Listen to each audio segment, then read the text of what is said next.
राम राम बहन भाइयों माताओं, ज्ञान कहानी 99 में आप सबका स्वागत है। आज फागुन लागे एकम बार बृहस्पतिवार। इसके ऊपर मैं आपको पाप का बाप कौन होता है ये कहानी बताऊंगी। एक लालची पंडित की एक पंडित जी काशी से पढ़कर आए। ब्याह हुआ, स्त्री आई, कई दिन हो गए। एक दिन उसकी पत्नी ने पूछा कि पंडित जी महाराज ये तो बताओ कि पाप का बाप कौन है। पंडित जी पोथी देखते रहे पर पता नहीं लगा, उत्तर नहीं दे सके। अब बड़ी शर्म आई कि पत्नी पूछती है पाप का बाप कौन है। हमने इतनी पढ़ाई की पर पता नहीं लगा। वे वापस काशी जाने लगे। मार्ग में एक वेश्या रहती थी। उसने सुन रखा था कि पंडित जी काशी पढ़कर आए हैं। उसने पूछा कहाँ जा रहे हो महाराज जी। तो बोले मैं काशी जा रहा हूँ। काशी क्यों जा रहे हैं, आप तो पढ़कर आए हैं। तो बोले क्या करूँ, मेरे घर में पत्नी ने यह प्रश्न पूछा है कि पाप का बाप कौन है। मेरे को उत्तर देना आया नहीं। अब पढ़ाई करके देखूंगा कि पाप का बाप कौन है। वह वेश्या बोली आप वहाँ क्यों जाते हो, ये तो मैं बता सकती हूँ आपको कि पाप का बाप कौन है। बहुत अच्छी बात, इतनी दूर जाना ही नहीं पड़ेगा, आप घर पर पधारे, आपको पाप का बाप मैं बताऊंगी। अमावस्या के एक दिन पहले पंडित जी महाराज को अपने घर बुलाया। 100 रुपये सामने भेंट दे दिए और कहा कि महाराज आप मेरे यहाँ कल भोजन करो। पंडित जी ने कहा क्या हर्ज है, कर लेंगे। पंडित जी के लिए रसोई बनाने का सब सामान तैयार कर दिया।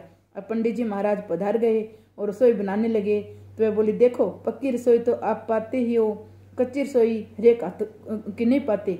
पक्की रसोई मैं बना दूं, आप पा लेना। ऐसा कहकर 100 रुपये पास में और रख दिए। उन्होंने कहा पक्की रसोई हम दूसरों के हाथ की लेते ही हैं, कोई हर्ज नहीं। ऐसा करके स्वीकार कर लिया। अब रसोई बनाकर पंडित जी को परोस दिया। 100 रुपये और पंडित जी को महाराज के आगे रख दिए और नमस्कार करके बोले महाराज जी जब मेरे हाथ से बनी रसोई आप पा रहे हैं तो मैं आपके ने हाथ से ग्रास दे दूं। हाथ तो वो ही हैं जिनसे रसोई बनाई है, ऐसी कृपा करो। पंडित जी तैयार हो गए। उसकी बात पर उसने ग्रास को मुँह के सामने किया और उन्होंने जो ही ग्रास लेने के लिए मुँह खोला कि उठाकर वेश्या ने थप्पड़ मार दिया। वह बोली अभी तक आपको ज्ञान नहीं हुआ, खबरदार जो मेरे घर का अन्न खाया तो आप जैसे पंडित का मैं धर्म भ्रष्ट करना नहीं चाहती। ये तो मैंने पाप का बाप कौन है इसका ज्ञान कराया है। रुपए जो जो आगे रखते गए पंडित जी ढीले होते गए। इससे सिद्ध हुआ कि पाप का बाप कौन है। रुपयों का लोभ, काम, क्रोध और लोभ ये नरक के खास दरवाजे हैं। दूसरे को उपदेश देने में तो लोग कुशल होते हैं, परंतु उपदेश के अनुसार ही खुद आचरण करने वाले बहुत ही कम लोग होते हैं।